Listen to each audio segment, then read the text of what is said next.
Young Africans, mambo mbaya, mambo yamekuwa magumu kweli kweli katika ardhi ya ugeni. Wanaondoka na matokeo mageni kwao, wamechezea kifinyo cha goli 1-0 dhidi ya klabu ya Silver Strikers kutokea kule nchini Malawi katika mchezo wa kwanza wa hatua ya pili ya ligi ya mabingwa barani Afrika. Ilikuwa mechi fulani hivi ambayo ilikuwa tough game kweli kweli. 45 dakika za kwanza ziliweza kumalizika kwa sare ya bila kufungana, bila nyau.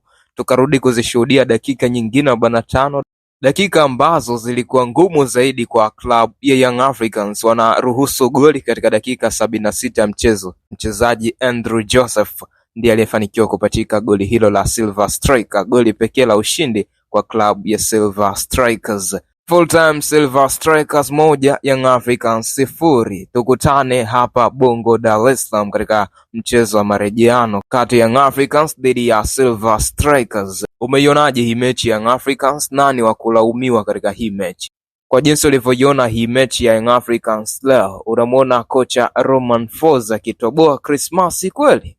Niambia hapo kwenye comment. Hapa ni Super 12 ya Dino Television. Baki na sisi kwa story nyingi zaidi za kimichezo.